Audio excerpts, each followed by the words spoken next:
अस्सलाम वालेकुम नाज़रीन, मैं हूं ज़मीर हैदर और आप देख रहे हैं प्रोग्राम क्रॉस टॉक। नाज़रीन, आज मस्तूंग में बहुत ही अफसोसनाक वाक़या, दहशतगर्दी का हमला हुआ और ये हुआ हमला हाफिज़ हमदुल्ला साहब जो कि पीडीएम के स्पोक्समैन भी हैं और सीनियर रहनुमा हैं जमीयत उलमा इस्लाम मौलाना फजलुर रहमान ग्रुप के।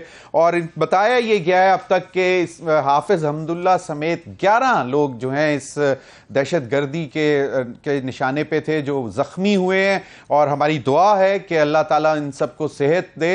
और हम बहैसियत कौम पहले भी दहशतगर्दों से लड़ते रहे हैं, अब भी लड़ेंगे, और इंशाअल्लाह जो हमारी अफ़वाज पाकिस्तान का अज़्म है कि इस नासूर को ख़त्म करके छोड़ना है, उस पर भी अल्लाह हमें कामयाबी अता फरमाए। नाज़रीन, आज दो बड़े अहम इजलास हुए, लाहौर में हुए। पाकिस्तान पीपल्स पार्टी की सेंट्रल एग्जीक्यूटिव कमेटी का इजलास हुआ और कहा यह जा रहा है कि वो कल भी जारी रहेगा और उसके बाद एलामिया आएगा, उस पर भी बात करेंगे नाज़रीन। और एक और इजलास मरियम नवाज साहिबा ने सदारत की जाती उम्रा में, और उसमें ये उन्होंने बताया कि पाकिस्तान का बेटा मियां नवाज शरीफ साहब मुल्क वापस आ रहे हैं, उनका फ़कीदुल मिसाल इस्तकबाल किया जाएगा और वो अवाम को मुश्किलात से निकालेंगे। नाज़रीन, लेकिन पहले प्रोग्राम के पहले हिस्से में हम ज़रा माशी सूरत हाल का जायज़ा लेंगे, जिसमें ख़ास तौर पर आज हम फोकस करेंगे प्राइवेटाइजेशन पर, निजकारी पर, क्योंकि कहा यह जा रहा है कि जो आपकी loss making public sector enterprises हैं उसकी वजह से हमारी मईशत को बहुत नुकसान होता है। बाकी तो मसाइल और हैं, यकीनन स्मगलिंग भी है, उसके बाद फिर हमें अपनी इंडस्ट्रियल ग्रोथ बढ़ानी है, एक्सपोर्ट ओरिएंटेड इंडस्ट्री को ज़्यादा फैसिलिटेट करना है। इसके लिए जो स्पेशल इन्वेस्टमेंट फैसिलिटी काउंसिल है उसके ज़रिए इन्वेस्टमेंट को भी अट्रैक्ट करना है। इन्हीं तमाम मामलात पर बात करने के लिए मुझे ज्वाइन किया है हारून शरीफ साहब, साबिक चेयरमैन पाकिस्तान इन्वेस्टमेंट बोर्ड और बोर्ड ऑफ इन्वेस्टमेंट के चेयरमैन रह चुके हैं, माहिर हैं, माशी मामलात पर गहरी नज़र रखते हैं। बहुत बहुत शुक्रिया हारून शरीफ साहब आपके वक्त का। हारून शरीफ साहब, अभी जो है कुछ रोज़ कबल जो हमारे निगरां वज़ीर इत्तलात हैं उन्होंने बताया कि हुकूमत, जो निगरां हुकूमत है, वो पिछली हुकूमत जो कि एक लिस्ट तैयार करके गई थी प्राइवेटाइजेशन की, उसको अग्रेसिवली परसू करेगी। माजी में हमने देखा शायद इलेक्टेड गवर्नमेंट्स थोड़ी सी रिलक्टेंट होती थी। उन्होंने कहा जो पहले से मंजूर शुदा लिस्ट है उस पर हम अमल दरामद कराएंगे, और उसमें तकरीबन 27 प्रोजेक्ट्स हमें आइडेंटिफाई किए गए हैं, जिसमें 14 एनर्जी सेक्टर के हैं, जो सबसे ज़्यादा नंबर है, जिसमें 4 पावर प्लांट्स हैं और 10 पावर सप्लाई कंपनीज हैं। फिर रियल एस्टेट के 4 हैं, एविएशन का एक मेजर पीआईए, और फाइनेंशियल सेक्टर के 4 हैं, इंडस्ट्रियल सेक्टर के 4 हैं, तो टोटल 27 है। एग्रेसिव पॉलिसी, और उन्होंने कहा कि इस पर अमल दरामद कराने जा रहे हैं। एक तो ये कितना इंपॉर्टेंट होगा, क्योंकि पहले हमने देखा इलेक्टेड गवर्नमेंट्स थोड़ी सी रिलक्टेंट होती थी, खासतौर पर बड़ी एंटिटीज जिस तरह पाकिस्तान स्टील मिल्स हो गई या पीआईए हो गई, क्योंकि उसमें कुछ पॉलिटिकल इंडक्शंस भी बहुत होती थी, और फिर वहां पे जो यूनियंस हैं वो बहुत स्ट्रांग होती थी, जिनको पॉलिटिकल पार्टीज यकीनन अपने लिए इस्तेमाल भी करती थी। हारून शरीफ साहब। जी ज़मीर साहब, बहुत शुक्रिया। देखिए, पहला जो आर्गुमेंट है वो तो बड़ा क्लियर है कि पाकिस्तान के जो माशी मसाइल की एक मेजर फॉल्ट लाइन है वो हमारा बजट का खसारा है। उस बजट के खसारे के अंदर जो अवामिल उसमें हिस्सा डालते हैं, स्टेट ओन्ड एंटरप्राइज का उसके अंदर बड़ा सिग्निफिकेंट हिस्सा है। और अगर आप कोई 6-8 महीने पहले का वर्ल्ड बैंक का पब्लिक एक्सपेंडिचर रिव्यू पढ़ें तो वो तो यहां तक कहता है कि इन एंटरप्राइज का, ज़मीर साहब, जो खाली कर्ज है जो कि इन्होंने लिया हुआ है वो जीडीपी का 10% बनता है, जो कि वो अपने लॉसेस की वजह से रीपे नहीं कर पा रहे। इनके अपने लॉसेस तो अलहदा हैं। हमें कोई अब एविडेंस नहीं चाहिए कि स्टेट की मशीनरी को, ये कमर्शियल इदारों को नहीं चलाना चाहिए। तो मैं फुली सपोर्ट करता हूं कि हमें इसको स्पीड अप करना चाहिए, लेकिन इसमें एक तो चीजें हमारे समझने की हैं। देखिए, हाईएस्ट लेवल पे मैं खुद भी मेंबर रहा हूं कैबिनेट कमेटी फॉर प्राइवेटाइजेशन है, हमने भी 27 यूनिट्स को ही शॉर्टलिस्ट किया था जो चले आ रहे हैं कि इनको हमने बेचना है। आपने कहा कि ट्रैक रिकॉर्ड अच्छा नहीं है। पिछले 7 बरस में पाकिस्तान ने एक सर्विसेज इंटरनेशनल होटल बेचा है और गालिबन वो ट्रांजैक्शन भी मुकम्मल नहीं हो पाई। सो हमारा ट्रैक रिकॉर्ड है ही नहीं सिरे से कोई सीरियस प्राइवेटाइजेशन करने का। तो हमें जरूरत इस अमर की है इस वक्त कि ये जो SIFC बन गई है और पिछली हुकूमत ने एक स्टेट ओन्ड एंटरप्राइजेस एक्ट 2023 बनाया था कि इसको फास्ट ट्रैक किया जाए। इस सिलसिले में हमें इनको ब्यूरोक्रेसी से इंसुलेट करके प्राइवेटाइजेशन कमीशन को as an auction house professionals को दे देना चाहिए, ताकि वो इसको ट्रांजैक्शंस को ट्रांसपेरेंट तरीके से अच्छे तरीके से करें। मैं थोड़ी सी मिसालें आपको देता चलूंगा। 3 सबसे बड़े जो लॉस मेकिंग हमारी एंटरप्राइजेस हैं, जो कि अभी इन 24-27 यूनिट्स की लिस्ट में शामिल नहीं है। 206 अरब या बिलियन रुपए का लॉस स्टील मिल का है। वो है जी, इस लिस्ट में है sir. Pakistan Steel Mills is there, number 11 पे है जी। 38 बिलियन का PIA का है, 24 बिलियन का पाकिस्तान रेलवेज का है। सो ये नंबर्स इतने बड़े हैं कि जब हम बिल्कुल सारा वक्त देखते हैं कि हुकूमत का बजट जो है वो तो सूद पे करता है, तो टैक्स की कलेक्शन खत्म हो जाती है। तो हमें तो एक फैसला ये करना है बड़े लेवल पे, जब एक इलेक्टेड गवर्नमेंट आए तो वो उनको बल्कि करना चाहिए कि फैसला ये है कि हुकूमत को कमर्शियल एंटरप्राइज आज के बाद नहीं चलानी। प्राइवेटाइजेशन ज़मीर साहब सिर्फ एक तरीका है to get rid of commercial enterprises. मैंने बड़ी तफसील से महातीर मोहम्मद साहब से डिस्कस किया कि उन्होंने ये काम कैसे किया था मलेशिया में। सही। उन्होंने कहा कि आप इसको हुकूमत की बैलेंस शीट या हुकूमत के फाइनेंसेस से अलहदा करके एक बॉडी में डाल दें। उस बॉडी से कहें कि हमें 4-5 तरीके बताएं कि कहां फास्ट ट्रैक प्राइवेटाइज करना है, कहां कॉन्ट्रैक्ट आउट करना है, कहां आउटराइट क्लोज करना है। लेकिन उन्होंने ये बड़ी पते की बात की। उन्होंने कहा मैंने भी शुरू में गलती की थी, आप ये उस बॉडी को ब्यूरोक्रेसी को ना दीजिएगा, क्योंकि वहां पे ज़मीर साहब पुराने वेस्टेड इंटरेस्ट भी हैं, कैपेबिलिटी भी नहीं है। तो बिल्कुल मैं सपोर्ट करता हूं, इसको फास्ट ट्रैक करना चाहिए, प्रोफेशनली करना चाहिए और हमें जो है ट्रांसपेरेंट तरीके से करना चाहिए, ताकि ये पाकिस्तान पे एक बर्डन भी कम हो। लेकिन ये फैमिली सिल्वर बेचने की नीयत से नहीं करना चाहिए। ये एक प्रिंसिपल फैसला पाकिस्तान करे कि आज के बाद हुकूमत ने कारोबार नहीं चलाने और स्टेट का प्राइम रोल संभालना है। बिल्कुल हारून शरीफ, एक बड़ी, क्योंकि बहुत अरसा आपको भी मालूम है कि हम इकोनॉमी कवर करते रहे, प्राइवेटाइजेशन के प्रोसेसेस सारे बड़े गौर से देखे और फिर कुछ जो मिनिस्टर्स रहे उनके ऊपर केसेस भी बने। लेकिन इस दफ़ा अगर ये केयर टेकर सेटअप जितना एग्रेसिवली जा रही है, एंड वेरी राइटली जिस तरह आपने कहा कि अब जो है रियलाइजेशन होनी चाहिए instead of just only talking about it. But the fact of the matter is कि एक प्रोसेस जो है वो बड़ा टीडियस सा होता था पहले। आई डोंट नो इफ वो जिसको आप कह रहे हैं कि वो ब्यूरोक्रेटिक हर्डल जो है कि जी फाइनेंशियल एडवाइजर्स अपॉइंट किए जाएंगे, इंटरनेशनली टेंडर फ्लोट किए जाएंगे, फिर जो है वो फाइनेंशियल एडवाइजर्स शॉर्टलिस्ट होंगे, उसके बाद फिर ड्यू डिलिजेंस और फिर बैलेंस शीट्स और फिर वो एक प्रोसेस जो है उसमें वो महीनों साल गुजर जाते थे। तो अब आपको क्या लगता है कि how what can be A fast track thing bypassing all these things? देखिए, हमारे पास एक प्राइवेटाइजेशन का कानून है जो ये सब चीजें कहता है, लेकिन ज़मीर साहब एक चीज जो हमने गलत की है, हमने प्राइवेटाइजेशन कमीशन जो कि एक कमीशन था जिसको मैं ऑक्शन हाउस कहता हूं, नथिंग मोर, हमने उसको वजारत बना दिया।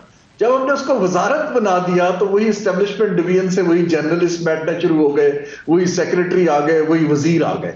हमें वजारत जहां जहां हुआ है दुनिया में, ये वजारत का हिस्सा बन के काम नहीं होगा, इसको इंडिपेंडेंस देनी पड़ेगी। और यहां पर आप technical minds, bankers, economist, engineer, lawyer बैठे होंगे तो तेज चलेगा। एक तो ये पॉइंट है। सही। दूसरा पॉइंट ये है कि ये जो कवानीन है और जो ब्यूरोक्रेसी ने रेड टेप डाला था, SIFC बिल्कुल ठीक कर रहा है, उसको खत्म कर रहा है। और SIFC का जो इस वक्त एक्ट है वो उनको परमिशन देता है कि वो फास्ट ट्रैक करने के लिए कुछ फैसले कर सके।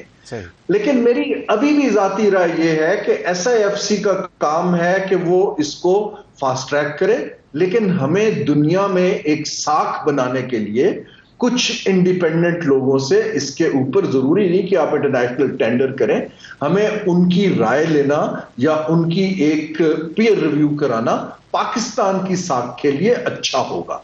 उसके तरीके हैं, बहुत से ममालिक ने 3 या 4 कंपनियों को वो वैसे ही एज एन एडवाइजर शॉर्टलिस्ट कर लेते हैं, फिर आपको हर दफा कंपटीशन में जाना नहीं पड़ता। ये जो वर्ल्ड बैंक ग्रुप की आईएफसी है, ये कंपटीशन के बगैर आपके पास आ सकती है।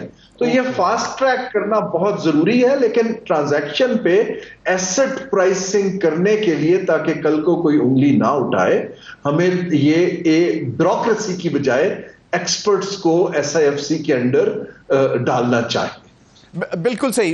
हारून, अब एक जो चीज और सामने आती है वो ये है कि जो पहले भी हम देखते रहे कि जी रोड शोज किए जाएं, and we used to spend lot of foreign exchange on that, कि जी आप यूरोपियन कैपिटल में जाके रोड शो करें, आप अमेरिका में जाके करें, आप मिडिल ईस्ट में करें जाके, और उस पर हम बहुत ज्यादा खर्च करते थे to present these.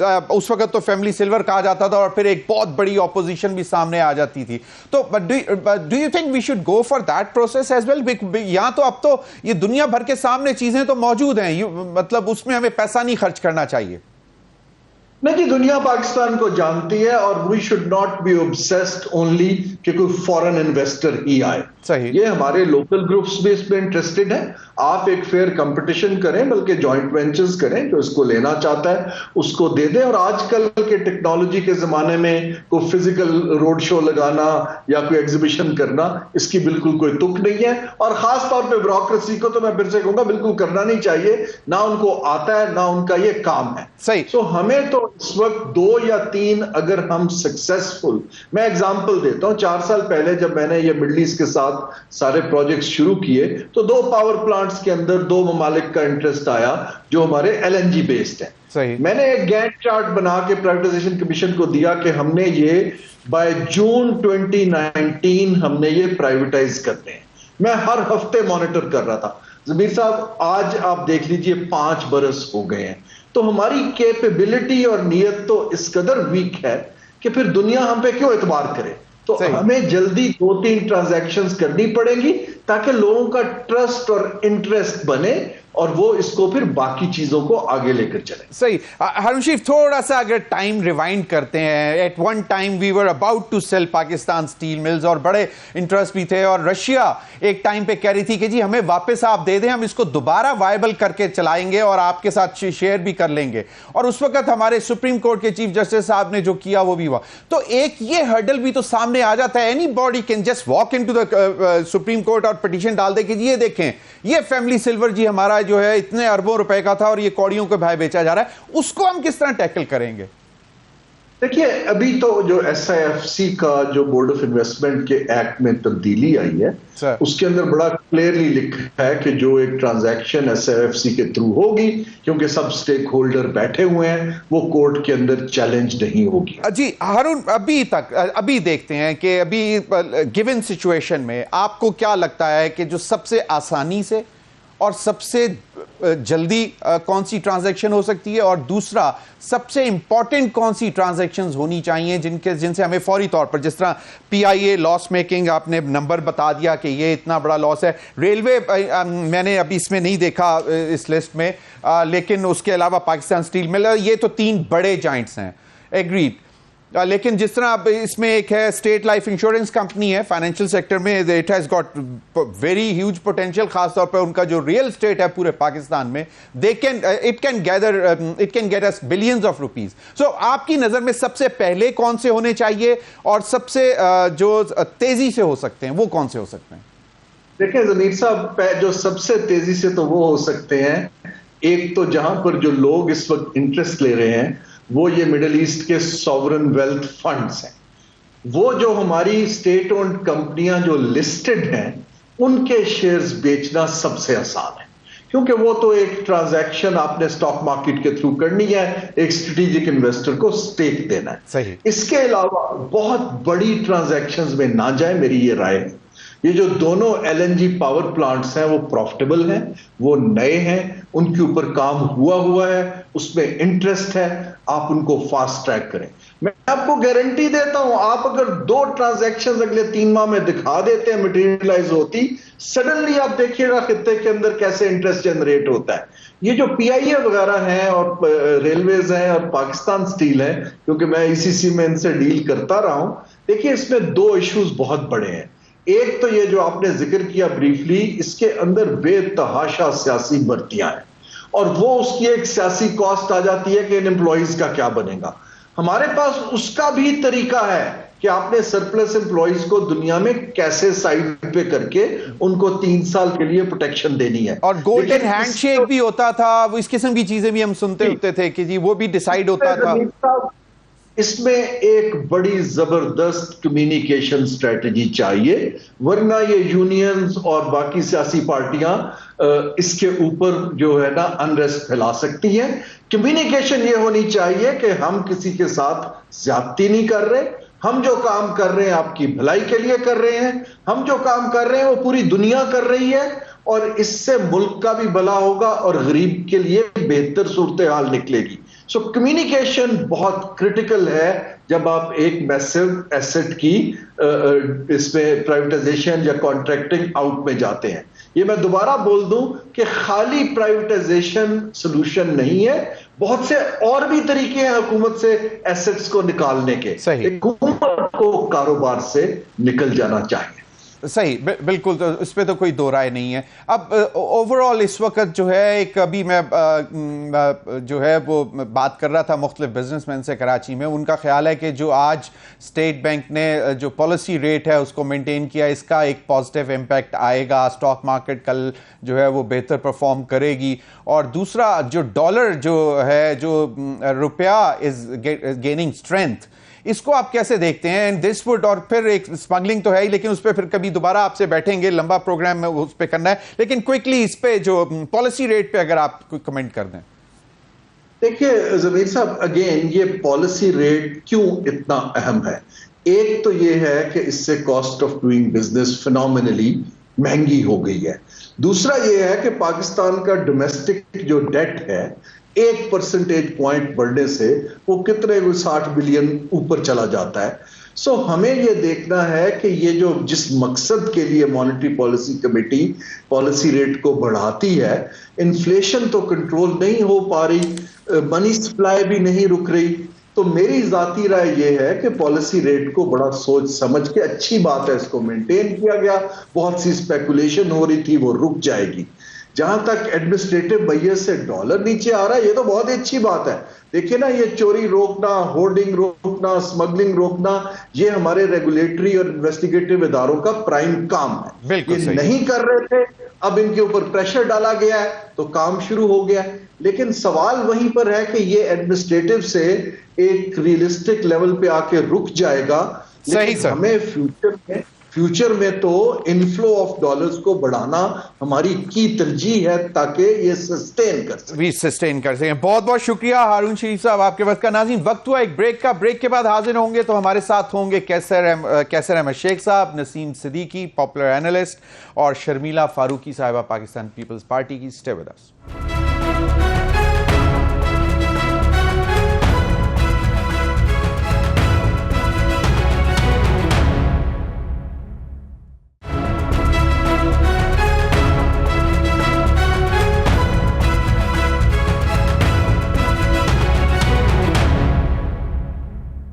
Welcome back नाज़रीन, इस सेगमेंट में हमें ज्वाइन किया कैसर अहमद शेख साहब, सीनियर रहनुमा पाकिस्तान मुस्लिम लीग नून, और नसीम सिद्दीकी जर्नलिस्ट एनालिस्ट हमारे साथ मौजूद हैं।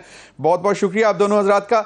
कैसर अहमद शेख साहब, आज मरियम नवाज साहिबा ने जाती उम्रा में एक मीटिंग चेयर की, और वैसे लाहौर में काफ़ी एक्टिविटी है। उधर बिलावल हाउस में भी एक सेंट्रल एग्जीक्यूटिव कमेटी का इजलास हुआ पीपल्स पार्टी का, जो कि बेसिकली कल भी जारी रहेगा। और मरियम नवाज साहिबा ने भी आज इजलास अटेंड किया और उसमें वाज़े तौर पर उन्होंने कहा कि मियां नवाज शरीफ साहब का जो है फकीदुल मिसाल जो है वो इस्तकबाल किया जाएगा। और उन्होंने कहा कि पाकिस्तान का बेटा जो है वो एक बार फिर कौम और वतन को मुश्किलात से निकालने में तारीखी किरदार अदा करने के लिए मुल्क वापस आ रहे हैं। और उन्होंने कहा कि ये सब जानते हैं कि जनाब जब भी मुल्क में ख़ासतौर पर मुआशी बहरान आया तो मियां नवाज शरीफ साहब जब वापस आए हैं और जब उनको हुकूमत मिली है तो उन्होंने मुश्किलात का सामना करते हुए मुल्क को बदहाली से निकाला, मुआशी बदहाली से निकाला और आवाम की मुश्किलात दूर की। ये एक बड़ी दिलचस्प बात है। अभी भी डिबेट ये हो रही है कि शायद मियां नवाज शरीफ साहब जो हैं वो आएंगे पाकिस्तान, लेकिन क्या अपनी कैंपेन चलाएंगे या अपने भाई के लिए कैंपेन चलाएंगे, क्योंकि अभी भी उनके ऊपर केसेस तो हैं, तो ही इज ऑल्सो वांटेड। तो उस हवाले से आप क्या कहना चाहेंगे शेख साहब? बिस्मिल्लाहिर्रहमानिर्रहीम। देखिए, ये काफ़ी दिनों से मियां नवाज शरीफ साहब कह रहे हैं कि वो आएंगे और अपने बयानिए से इलेक्शन कंटेस्ट करेंगे, पूरा इलेक्शन अपनी ऑर्गेनाइज करेंगे अपनी पार्टी का। अब ये तो उनके ऊपर डिपेंड करता है। देखिए, मियां शहबाज शरीफ साहब ने तो एज ए प्राइम मिनिस्टर कह दिया साफ खुल्लम खुल्ला कि मेरे लीडर हैं मियां नवाज शरीफ साहब और वही प्राइम मिनिस्टर है हमारे आने वाले। तो अब कोई इसमें तो कन्फ्यूज़न रह नहीं गया ना, क्योंकि अगर पोटेंशियल कैंडिडेट हो सकते थे मियां शहबाज शरीफ साहब जो कि फार्मर प्राइम मिनिस्टर हैं, तो उन्होंने तो कैटेगोरिकली कह दिया कि मेरे लीडर हैं और जिस तरह वो कहेंगे और जो कुछ उनका प्लान होगा मैं उनके साथ हूँ। ये तो अब इसलिए क्लियर है। लेकिन देखिए, मुस्लिम लीग का ये हकीकत है कि जब 3 बार मियां नवाज शरीफ साहब की प्राइम मिनिस्टरशिप जो आई, हर बार पाकिस्तान बड़ी मुश्किलों में रहा उसमें, और उन्होंने आके काफ़ी कुछ रिलीव हुआ है। जो इकनॉमिक सूरत हाल है, ये ठीक है कि बहुत कुछ और किया जा सकता है। मैं हमेशा यही कहता हूँ कि पाकिस्तान में पोटेंशियल बहुत ज़्यादा है, हम बहुत कुछ कर सकते थे। लेकिन जो आगे पिछले देखिए ना 3.5 साल जो चोर डाकू की गर्दान रही और हमने जो टर्माइल पैदा किया अपना पॉलिटिकल, कम अज़ कम हमारे लीडर्स का ये काम है कि मिलजुल के तो काम करें। मुल्क तो सबका साझा है ना, हम सबकी पॉलिटिक्स है, मुल्क है तो बाकी सारे मामला चलेंगे। इस वक्त तो हमारा मुल्क ही एट स्टेक है। मैं पिछले 2022 की मई में मैंने 25 मिनट की कौमी असम्बली में एक मेरी तकरीर है जिसमें मैंने कहा कि हमारी मईशत वेंटिलेटर पे है, और बजाय कि आप इलेक्शन उस वक्त, क्योंकि खान साहब कहते थे कि जलसे जुलूस करें और इलेक्शन फ़ौरन करवा दें, तो मैंने उनसे कहा कि पहले अपने आप को तो बेहतर कर लें, उस मरीज़ को उठा लें, फिर उसका निकाह या उसकी शादी की भी डेटें रख लेंगे या मंगनी कर लेंगे। तो मकसद सिर्फ यही है कि इस वक्त भी हमारा मुश्किल, और कोई इतना आसान नहीं है कि ये बिल्कुल मियां नवाज शरीफ साहब को इस बात का तजर्बा है और उनका एक कॉन्फिडेंस है। लेकिन जो मौजूदा हालात हो गए हैं, जिस तरह दिगरगू हैं, जो तकलीफ दे मामलात हैं, हमें फैसले करने पड़ेंगे, बड़े बड़े फैसले करने हैं और सब ने मिल के फैसला करना है। कोई सिर्फ पाकिस्तान मुस्लिम लीग ये चाहे कि हम अकेले हम फैसला कर लें, सारा मुल्क इस वक्त, क्योंकि सबसे पहले तो हमने अपने मुल्क को बचाना है, और वो चार्टर ऑफ इकॉनमी की जो बात हम सब पहले दिन से कर रहे हैं, बैठ के तमाम स्कूल ऑफ थाट्स को, जिसमें ये ऑफ कोर्स अगर किसी ने कोई जुर्म किया है वो तो उसमें नहीं आता, लेकिन बाकी तमाम को मुख्तलिफ स्कूल ऑफ थाट होंगे ज़रूर।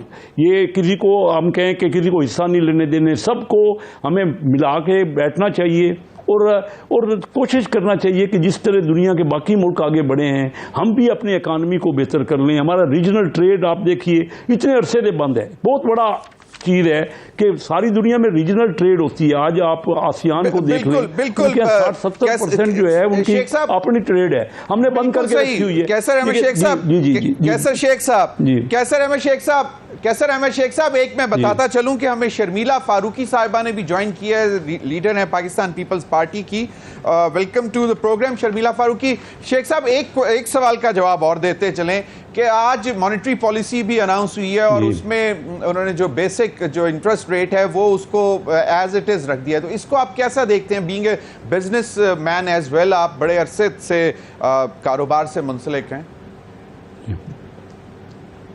जी देखिए, सारी मार्केट्स ये सोच रही थी 1.5-2% या 2.5% की भी बातें हो रही थी कि पॉलिसी रेट और बढ़ जाएगा।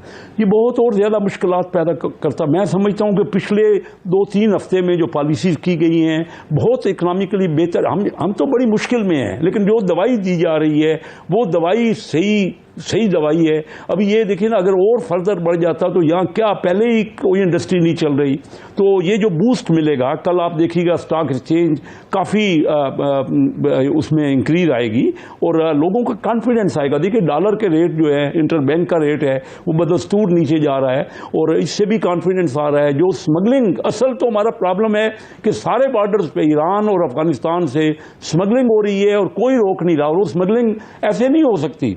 हमारे बिजनेसमैन उसमें इन्वॉल्व हैं, हमारे वो सारे लोग जो कि एहलकार हैं, जो कि कस्टम हाउस है, और सारे, इसके बगैर कैसे हो सकती है। देखिए मैं आपको बताऊं, क्वांटम हमारे ईस्टर्न बॉर्डर पे बिल्कुल, लेकिन अब तो काफी स्मगलिंग है, लेकिन इतनी नहीं है, इतनी नहीं है जितनी बॉर्डर खोलने के हवाले से नहीं।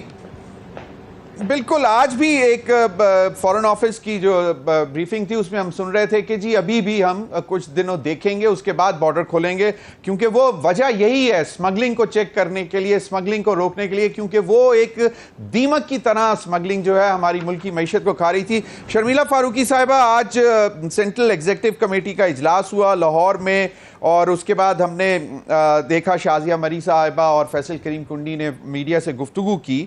उसमें उन्होंने एक बात और जो की वो बड़ी दिलचस्प है कि मुस्लिम लीग नून इल्ज़ाम तराशी करती है, और उन्होंने कहा कि जी उनके साथ मुआहदे के हवाले से पार्टी क़यादत तय करेगी कि ये किस सतह पर होना चाहिए, यानी कि क्या लिमिटेशंस हैं, इससे आगे नहीं जाना चाहिए। क्योंकि अभी तक पीपल्स पार्टी का ये ख्याल था, और हम सुन भी रहे हैं कि वो कहते हैं कि जनाब हिस्सा बराए जुस्सा जो था 16 महीने, उसके मुताबिक तो हम बर्डन शेयर करेंगे, और जब हम कैंपेन में जाएंगे इलेक्शंस में तो यकीनन महंगाई और जो इस वक्त सूरत हाल है, तो वो उसमें हमारा कोई इतना कंट्रीब्यूशन नहीं था। तो आप इस पर क्या कहेंगी, क्योंकि इस पर दोनों तरफ से बाकायदा तौर पर जो है इल्ज़ाम तराशी की जा रही है। देखिए जी, हम किसी इल्ज़ाम तराशी में नहीं पड़ना चाहते, ये हमारा फोकस नहीं है। और अगर उनकी जानिब से इल्ज़ाम तराशी की जा रही है तो हक़ाइक़ सबके सामने है। We can be collectively responsible as part of the federal cabinet, जो कि वज़ीर आज़म और काबीना जो हैं वो मुश्तरका तौर पे हुकूमत चलाते हैं। सही। लेकिन हम जवाबदेह हैं अपनी 10 वजारतों के बारे में जो हमने चलाई हैं, हम बाकियों के बारे में जवाबदेह नहीं हैं। अगर किसी वजीर ने किसी वजीर की नाकस कारकर्दगी रही है तो उसकी जिम्मेदार पीपल्स पार्टी नहीं है, या पीपल्स पार्टी का कोई वजीर नहीं है। हम इस तमाम पेटी इश्यूज के अंदर पढ़ना नहीं चाहते और ये गुफ्तगू करना नहीं चाहते। हमारा फोकस इस वक्त ये है कि इलेक्शंस वक्त पर हों, इलेक्शन फ्री एंड फेयर हो, ताकि इस मुल्क में कॉन्स्टिट्यूशनली इलेक्टेड गवर्नमेंट आए। सही, बिल्कुल सही। लेकिन अब जिस तरह भी जब इलेक्शनिंग शुरू हो जाएगी बाकायदा, तो अवाम का रद्द अमल सामना करने के लिए वैसे तो निगरान हुकूमत बहुत हेक्टिकली कोशिशें कर रही है कि माशी सूरत हाल को बेहतर किया जाए, और किसी हद तक बेहतर भी हो रही हैं। जिस तरह अभी कैसर अहमद शेख साहब ने फरमाया कि अभी तक जो दवाई दी जा रही है इस मरीज़ को वो बिल्कुल सही दी जा रही है। तो लेकिन जब भी कैंपेन में आवाम में आप जाएंगे तो आवाम ये पूछेंगे तो सही कि जनाब इतनी महंगाई का बोझ आपने डाला, तो उस वक्त बड़ा कन्वीनियंटली आप कह देंगे कि जनाब ये इसमें हमारा कोई दखल नहीं है। देखिए जी, आवाम जानती है कि ये 15 माह की जो हुकूमत थी ये एक स्ट्रगल थी और ये एक जद्दोजहद थी। इसमें सबसे अहम जो फोकस था वो यही था कि किस तरीके से इस मुल्क को डिफॉल्ट से बचाएं। अल्हम्दुलिल्लाह वो नहीं हुआ, वरना तो ना जाने कितनी तबाही हो जाती। अब बाकी जो चीज़ें देखिए, 15 महीने में किसी भी हुकूमत के लिए किसी किस्म की कोई दुरुस्तगी करना मैं समझती हूँ नामुमकिन है, ख़ास तौर पर जब इतना बिगाड़ हो चुका हो। अब इशू ये है कि ज़ाहिरी बात है, आवाम जानती है, हमारे पास सिंध में हुकूमत थी, हुकूमत कई सालों से है, सिंध में हमने डिलीवर किया है, लोगों के साथ अच्छे बुरे वक्त में खड़े रहे हैं। बिलखुसूस अगर आप हाल ही में देखें तो जैसे सैलाब अफगान के 21 लाख घर बना के दिए जा रहे हैं, ये बेड़ा सिर्फ पाकिस्तान पीपल्स पार्टी उठा सकती थी, और ये पाकिस्तान की तारीख में सबसे बड़ा तामीराती प्रोग्राम है घर बनाने का। तो पीपल नो कि कौन डिलीवर कर सकता है, कौन डिलीवर नहीं कर सकता है। तो देखिए, पाकिस्तानी कौम बड़ी बाशऊर है, इसको आप अंडर एस्टिमेट ना करें, ये समझते हैं। सही। और ये जानते हैं, इसी तरह पीपल्स पार्टी को वोट नहीं मिलता है। बिल्कुल सही। That is why we get voted for. बिल्कुल। शर्मिला फारूकी साहिबा, कुछ प्रोजेक्ट्स ऐसे जिस तरह आपने भी कहा कि सैलाब ज़दगान के लिए अभी भी ऑनगोइंग प्रोजेक्ट्स थे जिसको शायद निगरां सेटअप ने रोकने की कोशिश की है और आप लोगों का डेलीगेशन अब मिलेगा भी, तो लेकिन फिर ये लेवल प्लेइंग फील्ड के लिए तो कम से कम चाहिए कि तमाम जमातें जो हैं वो इस चीज़ से दस्तबरदार हो जाएं। केयर टेकर सेटअप्स को मालूम है जो आवाम की मुश्किलात हैं वो उनको एड्रेस कर रहे हैं, लेकिन आप लोग क्यों चाहते हैं कि वो आपके टैग से ही प्रोजेक्ट्स चलते रहें?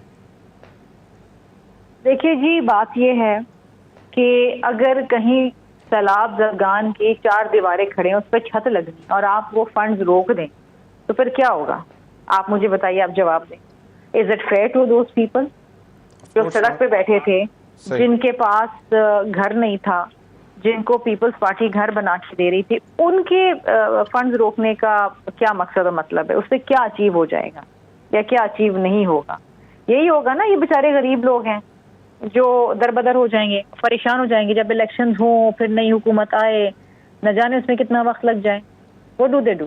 तो हम कोई नए प्रोजेक्ट शुरू नहीं कर रहे, हम तो ये कह रहे हैं जो ऑनगोइंग प्रोजेक्ट्स थे उसमें आप उनको बीच में स्टॉल ना होने दें, क्योंकि होता ये है कि वक्त के साथ साथ प्राइस एस्केलेशन भी हो जाती है, चीजें और महंगी हो जाती हैं, कॉस्ट ऑफ प्रोडक्शन बढ़ जाती है। अगर एक प्रोजेक्ट 5 करोड़ का है तो 7 करोड़ का हो जाएगा, वो बड़े मसले पैदा हो जाते हैं। सही सही, तो आपका पॉइंट ऑफ व्यू बिल्कुल सही है, लेकिन हम तवक्को ये कर रहे हैं कि शायद बहुत जल्द ये जो ह्यूमैनिटेरियन ग्राउंड्स के जो प्रोजेक्ट्स हैं वो केयर टेकर सेटअप्स रिज्यूम कर देंगे। अगर फंड्स बाकायदा तौर पर उस पॉलिटिकल डिस्पेंसेशन को नहीं दिए जा रहे तो उससे कोई यकीनन प्रोग्राम तो जो प्रोजेक्ट्स हैं वो नहीं रुकने चाहिए जो लोगों के लिए शुरू। नसीम सिद्दीकी साहब, मियां नवाज शरीफ साहब के हवाले से पहले 15 अक्टूबर डेट आई और फिर मियां शहबाज शरीफ साहब ने अपने भाई के कायद के साथ खड़े होकर दोबारा कहा कि जी 21 अक्टूबर को मियां नवाज शरीफ साहब लाहौर पहुंचेंगे और इसी सिलसिले में आज बाकायदा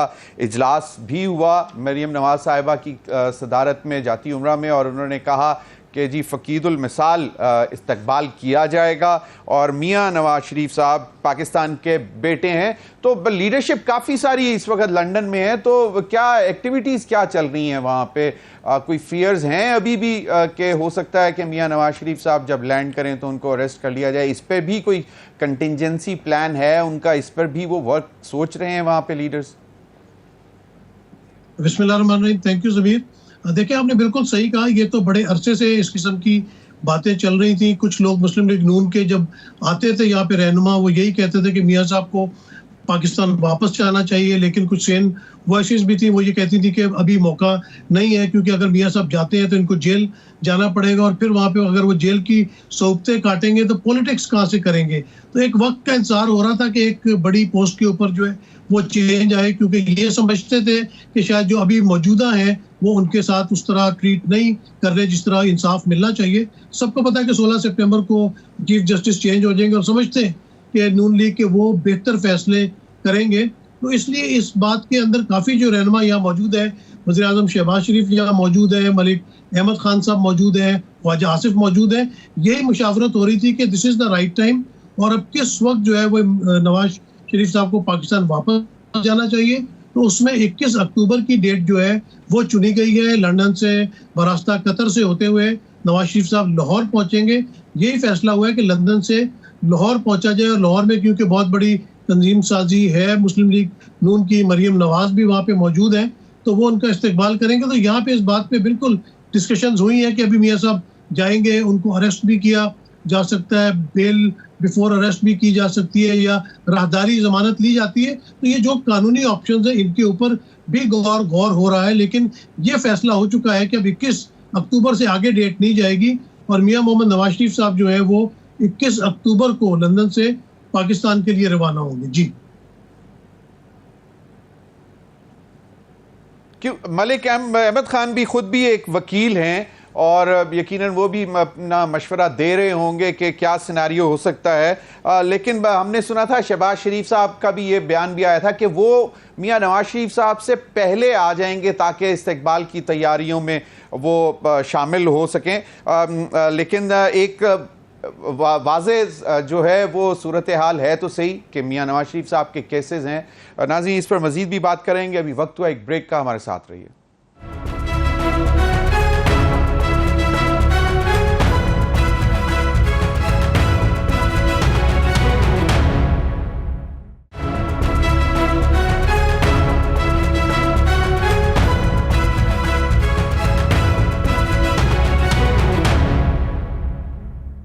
वेलकम बैक नाज़रीन। शर्मिला, एक तो चीज़ है सामने के पंजाब में दोबारा हमसे 3-4 महीने पहले हम देख रहे थे सूरत हाल के पंजाब में पीपल्स पार्टी दोबारा अपने कुछ पंजे गाड़ने में कामयाब हो रही थी, लेकिन अब फिर एक हवा थोड़ी सी तब्दील होती नज़र आ रही है। इस्तेहकाम पाकिस्तान पार्टी भी एक्टिव हो गई, कुछ उसकी भी थ्रेट्स हैं। फिर PMLN जो है वो अभी भी इस चीज़ पर है कि जी हम बेहतर पोजीशन में है, और कोई सीट एडजस्टमेंट की भी शायद रिक्वेस्ट की गई थी पीपल्स पार्टी की तरफ से कि जी इतनी सीटों पे कुछ हो जाए, लेकिन फिर उस पे नहीं माने PMLN वाले, फिर उससे कम पे भी। लेकिन अभी सूरत हाल क्या है कुछ इसमें जो पंजाब की जो सूरत हाल है, क्योंकि 3-4 महीने पहले तक तो बहुत, जब जरदारी साहब और बिलावल साहब ने पहले लाहौर में डेरे डाले थे और पंजाब के बहुत लोगों से मिल भी रहे थे, तो अब इसमें क्या है, अभी कुछ है कोई खौफ डर या मजीद इसमें एक्टिविटी करेंगे पंजाब में आप लोग? देखिए जी, पहली बात तो ये है कि पीपल्स पार्टी और PMLN के अंदर कभी भी सीट एडजस्टमेंट की बात नहीं हुई है। ये तमाम कयास आराइयाँ थी जो कुछ अर्सा पहले चल रही। और जहाँ तक इस्तेहकाम पाकिस्तान पार्टी का ताल्लुक है, तो देखिए इलेक्शन से पहले पार्टियां बनती हैं, ख़त्म होती हैं, चलती हैं, अलायंसेस बनते हैं, टूटते हैं। This is a normal process. जहाँ तक पीपल्स पार्टी का ताल्लुक है, डेफिनेटली हमारी CC की मीटिंग आज भी पंजाब के अंदर ही हो रही है, और पंजाब के अंदर जो पीपल्स पार्टी की स्ट्रेंथ है वो बतदरीज बेहतर होती जा रही है, और आइंदा आने वाले दिनों में भी बेहतर होगी। तो हमें किसी किस्म का, किसी से कोई खौफ डर, किसी किस्म का कोई इशू नहीं है। हम तो ये कहते हैं इलेक्शंस करवाएं, हम तो आज इलेक्शन लड़ने के लिए तैयार बैठे। नहीं, बिल्कुल सही, लेकिन 2013 के बाद जो है, 2013 के इंतखाबात में पॉपुलैरिटी पंजाब में कम हुई, और उसमें बहुत सारे जो आपके जो पंजाब के लीडरशिप थी वो कहते थे कि जी इस पूरे टाइम में जो मुफाहमत की सियासत की जरदारी साहब ने शरीफ ख़ानदान के साथ, और जब यूसुफ रज़ा गिलानी साहब प्राइम मिनिस्टर रहे तो उन्होंने PMLN का शायद पंजाब के लोगों का ज़्यादा ख्याल रखा निस्बतन जो आपके अपने पीपल्स पार्टी के इलेक्टेड लोग थे। तो उसकी वजह से फिर 2013 में नुकसान हुआ, फिर 2018 में तो बिल्कुल ही ऐसे लग रहा था कि शायद पीपल्स पार्टी बिल्कुल ही ख़त्म हो गई। तो उस सूरत हाल को सामने रखते हुए तो अब जो है ये कमबैक आपको किस तरह, मतलब क्यों पॉसिबल नज़र आ रहा है? देखिए, सियासी जमातों में ये मामलात और हालात हो जाते हैं। आपको याद होगा कि शहीद मोहतरमा बेनज़ीर भुट्टो साहिबा थी, वो 17 मेंबरान के साथ अपोजिशन लीडर असेंबली में बैठी, and the next election she was the prime minister. तो जमातों में ये चीज़ें होती हैं जी, कुछ वर्किंग करनी पड़ती है, कुछ एफर्ट्स करना पड़ते हैं, जो हम कर रहे हैं। और मैं समझती हूँ कि इस इलेक्शन में जो आइंदा होंगे उसमें आप देखेंगे Peoples Party will fare much better than before. सही, बिल्कुल सही। कैसर अहमद शेख साहब, ये जो इस वक्त सूरत हाल बन रही है, पंजाब जो है बड़ा मैदान है, और कहा यह जाता है कि जी PMLN दोबारा अपनी जो है वो पंजाब को रीगेन करने में कामयाब हो जाएगा, और अभी भी एक साइजेबल नंबर है। हमने देखा पिछले 16 महीने जो आपकी जो कोलिशन गवर्नमेंट थी वफाक में, उस हवाले से भी बड़ा काम करने की कोशिश की गई, लेकिन जो बाई इलेक्शंस हुए उसमें कुछ हालात कितने अच्छे बेहतर नज़र नहीं आए।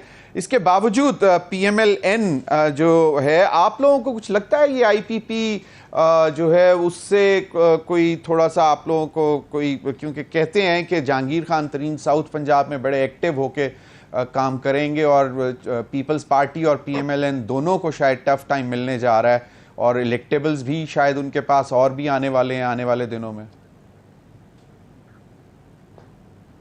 जी देखिए, सबसे पहले बात तो ये है कि शर्मिला फारूकी ने बिल्कुल सही बात की कि 16 महीने इतने कम पीरियड है कि इसमें जो है ये मामलात को जो ये सिर्फ हमने अपना ये बच गए हम डिफ़ॉल्ट से, यही एक बहुत बड़ी बात थी। अच्छा, अब जो नई भी हुकूमत बनने वाली है ना, जो सब पार्टियों का राइट है, वो अपने अपने तौर पे काम कर रहे हैं और सीट एडजस्टमेंट भी कहीं पॉसिबल है तो वो होगी, लेकिन हर पार्टी अपने अपने टिकट पे इलेक्शन लड़ने का इरादा रख रही है।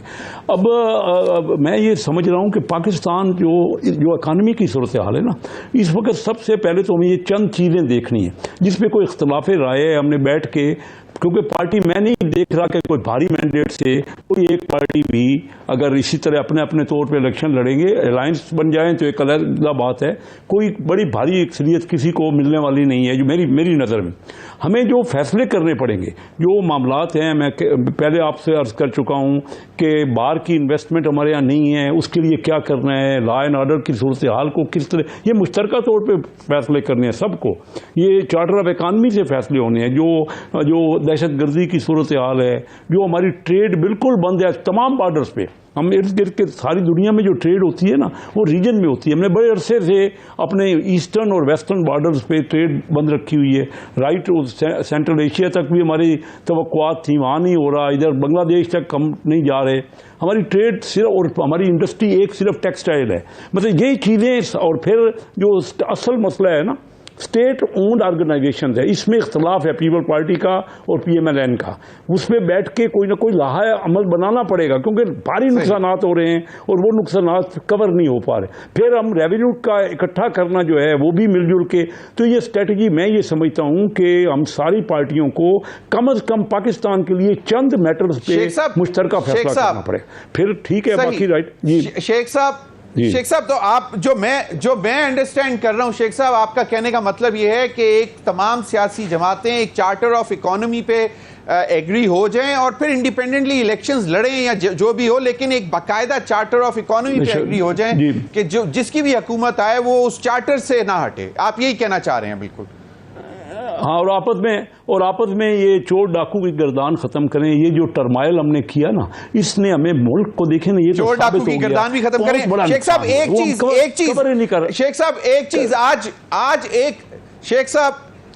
एक चीज मुझे और क्विकली बता दें, फिर उन्होंने शर्मिला से भी पूछना है और फिर मैंने नसीम से कमेंट भी लेना है। मुझे ये बताएं कि आज MQM और JUIF ने जो है वो फैसला किया है कि हम अलायंस में इलेक्शन लड़ेंगे। ये एक बड़ी अनहोनी सी बात हुई है। यकीनन MQM जो है वो तो रूरल में इतनी नहीं है नज़र आती, सिंध में अर्बन सेंटर्स में ज़्यादा मकबूल है। तो आप इस अलायंस को कैसे देखते हैं आने वाले इलेक्शंस में? जी, ये बड़ा इम्पॉर्टेंट अलायंस है। देखिए, बिल्कुल अर्बन में MQM का वोट था, लेकिन अभी पिछले इलेक्शनों में अर्बन में PTI ने बहुत ज़्यादा वोट लिए, वो उनका वोट वहाँ भी टूटा है। और जो रूरल एरिया हैं वहाँ पे JUI का ज़रूर वोट है, लेकिन पीपल पार्टी बहुत पॉपुलर जमात है वहाँ पे। तो अब ये अलायंस बन के क्या रिजल्ट निकलता है, ये देखिए ना, इलेक्शन के पहले ये सारी चीज़ें होनी हैं। और ये क्योंकि नेचुरल था, मौलाना फजल रहमान जो है उनको पीपल पार्टी से शिकायत थी, क्योंकि पीपल पार्टी अलायंस से हटी तो उनको महसूस हो रहा है कि वो उनकी क़यादत को माना नहीं गया। तो उसके साथ अब ये MQM का सब इकट्ठा हो जाना, 3 उनके सेक्शन थे, सब इकट्ठे हो गए और ये कोशिश ये की जा रही है कि वो दोबारा वो वोट बैंक जो MQM का था किसी तरह रिगेन हो। लेकिन मैं समझता हूँ कि अभी भी अर्बन एरियाज़ में PTI की पॉपुलैरिटी भी अपनी अर्बन एरियाज़ में, मैं ये बात करूँ पर्टिकुलर, और सिंध के इंटीरियर में तो उनकी इतनी पोजीशन नहीं है। लेकिन ये अगर पार्टियां, हो सकता है मुस्लिम लीग का अलायंस सिंध में किसके साथ होता है, क्योंकि हमारे तल्लुकात पीपल पार्टी के साथ भी बहुत अच्छे रहे हैं। JUI हमारी नेचुरल हमारे अलायंस में है वहाँ पे। तो मुस्लिम लीग की जो पोजीशन है सिंध में, वो क्या स्टैंड लेते हैं वहाँ पे? जी सही, बिल्कुल, वो आने वाले दिनों में। नसीम, मुझे ये बताएं कि आज फैसल करीम कुन्नी साहब ने ये बात की कि मुस्लिम लीग नून के हवाले से जो इल्ज़ाम तराशी उसके ऊपर लीडरशिप जो है वो राब्ते करेगी। तो आपको क्या लगता है अंदरूनी वहाँ पे जो बातें, क्योंकि ये एक जो है बड़ा सख्त किस्म का एक मौक़िफ़ लिया जा रहा था पिछले काफ़ी दिनों से, हम देख रहे हैं जब से 9 अगस्त से जब असम्बलियाँ तहलील हुई हैं, तो उसके बाद अब लीडरशिप मिलेगी। तो आपको इस हवाले से कोई इनसाइट खबर है कि क्या PMLN आइंदा इस हवाले से क्या लाहे अमल लेगी? जी बिल्कुल ज़मीर, आपने बड़ा अच्छा सवाल किया। देखिए, असल में तो पीपल्स पार्टी और नून लीग एक राइवलरी जमाते हैं आपस में। आपने देखा कि किस तरह 80s में 90s में ये लोग आप एक दूसरे के खिलाफ बयानात देते थे या कॉन्टेस्ट करते थे। तो ये एक वजह थी जिसकी वजह से सारा ये PDM का इत्तेहाद बना हुआ था, क्योंकि अब वो मजबूरी थोड़ी सी ख़त्म होती जा रही है। जिस तरह आपको मालूम है कि PTI की अब वो पोजीशन नहीं है, भले उनकी पॉपुलैरिटी है लेकिन वो एक राइवलरी नहीं है। तो अब दोनों की राइवलरी नज़र आ रही है। लेकिन यहाँ पे जो बातें हुई हैं शहबाज शरीफ साहब के दरमियान या मियां नवाज शरीफ के दरमियान, उन्होंने यही फैसला किया कि अगर पीपल्स पार्टी की तरफ से कोई गोलाबारी होगी भी तो उसको इजी लिया जाएगा। मियां मोहम्मद नवाज शरीफ ने और शहबाज शरीफ ने अपने नून लीग के लीडर हजरात को कहा है कि आपने इनके खिलाफ कोई बयानबाजी नहीं करनी। तो एक बड़ा अच्छा जेस्चर जो है वो नून लीग की तरफ से दिया जा रहा है और वो नहीं चाहते कि इस मौके पे वो कोई पीपल्स पार्टी या उनकी आपस में कोई कंट्रोवर्सी बने। और मेरे ख्याल से जरदारी साहब की भी यही पॉलिसी है। जिस तरह वो बड़े तामल मिजाज किस्म के सियासतदान हैं, उनके ऊपर आपने देखा कि किस किस किस्म की उन्होंने सऊकतें बर्दाश्त नहीं की, लेकिन वो हमेशा हंसते रहे और हमेशा उन्होंने मामलात को अफाम और तफहीम के साथ तय करने की कोशिश की। लेकिन दूसरी तरफ जिस तरह शर्मिला बात करी थी कि ये पॉलिटिकल पार्टीज हैं, इन्हें पॉलिटिकल पार्टीज की तरह एक्ट करना पड़ेगा। उसमें एक दूसरे के खिलाफ बयानात भी देने पड़ते हैं, कॉन्टेस्ट भी करना पड़ता है, आपके जो है अलायंसेस भी होते हैं। तो जब ये फिजा बनती चली जाएगी इलेक्शन की तो डेफिनेटली इस किस्म की बातें सामने जरूर आएंगी। कुछ गोलाबारी नून लीग के कुछ लीडर हजरात करेंगे, कुछ पीपल्स पार्टी के साथ होगी, ताकि वो अपने वोटर्स को जो है वो सेग्रीगेट भी कर सके। और जब ये पार्टीज इलेक्शन में जाएंगी तो ये डेफिनेटली एक दूसरे का मुकाबला करेंगी। तो वहाँ कुछ ना कुछ मवाद इनके पास होना चाहिए जो एक दूसरे के खिलाफ ये बोलेंगे। जिस तरह कहेंगे कि अगर हम अलायंस में थे, PDM की गवर्नमेंट में थे, तो हमारी तो ये वजारत नहीं थी। अगर बिजली और गैस का मसला आ जाता है तो वो ये कहेंगे कि बिजली और गैस का तो हमारा वजीर नहीं था, हमारा वजीर खारजा था जिसने दुनिया में जाके पाकिस्तान के ताल्लुकात को बहुत बेहतर किया। लेकिन यहाँ पे मियां नवाज शरीफ और शहबाज शरीफ की तरफ से यही अट्रैक्शन जो है इंस्ट्रक्शंस हैं कि पीपल्स पार्टी को कोई जवाब नहीं देना। जी सही, बिल्कुल सही। शर्मिला, दो सवाल हैं। एक तो ये कहा जा रहा है, एक तासुर बन रहा है कि शायद Pakistan Peoples Party under clouds है इस वक्त, कि जी कोई पकड़ धकड़ कोई इस किस्म का एक तासुर। एक तो उस हवाले से बता दें, और दूसरा ये MQM और JUIF का, आई डोंट नो कि it's going to be a strange bedfellows alliance, या आपको इससे क्या लगता है? क्योंकि एक पार्टी जो है JUIF वो उसका थोड़ा सा रूरल सिंध में भी थोड़ी सी वोट बैंक है और MQM का तो अर्बन सेंटर्स में है ही। तो do you feel any threat कि ये दोनों मिलकर अगर आप लोगों के सामने आते हैं? देखिए जी, हमें किसी से कोई थ्रेट नहीं है। माजी में भी पीपल्स पार्टी के खिलाफ बड़ी जमातें बनी, GDA बनी, 11 मेंबरान अलायंसेस बने, कुछ नहीं हुआ। पहले से ज्यादा वोट्स लिए पीपल्स पार्टी ने। और मैं समझती हूँ कि ये जो इल्जाम तराशी की बातें हैं ये हमारा फोकस नहीं है, अल्हम्दुलिल्लाह। अच्छा चलें, बिल्कुल। शर्मिला थोड़ा सा मुझे ये बता दें कि ये, शर्मिला इस पर भी बताइएगा, लेकिन मुझे थोड़ा सा जरा इलेबरेट कर दें कि ये why MQM and JUIF, like आप लोगों के साथ थे MQM वाले और फिर फेडरल में भी आप लोगों के साथ थे, तो ये क्या है? It's a grand kind of plan against Peoples Party. इसमें मतलब आपको लगता क्या है? चलें, आपको थ्रेट कोई नहीं है, आई अंडरस्टैंड, लेकिन व्हाई, हाउ एंड व्हेन, ये तो मेरा ख्याल है आप MQM से पूछें, JUIF से पूछें। How am I suppose to answer that question?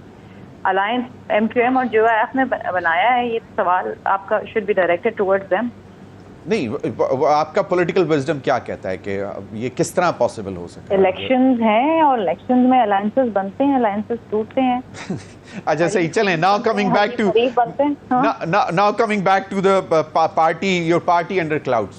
जी, एक पार्टी अंडर क्लाउड्स, ये जो आप कह रहे हैं ना कि जो अभी आपने अल्फाज इस्तेमाल किए पकड़ धकड़, क्या पिछले दौर के अंदर पीपल्स पार्टी के सारे लीडरान मेंबरान जेल में नहीं थे?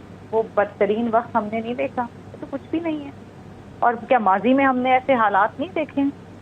सदर जरदारी साहब जेल में, फरियाल तालपुर जेल के अंदर, सारे लोग जेल में, वाले इतने बुरे हालात थे कि 4 साल स्पीकर इन असेंबली ने जो हाउस चलाया है, he was not even given bail।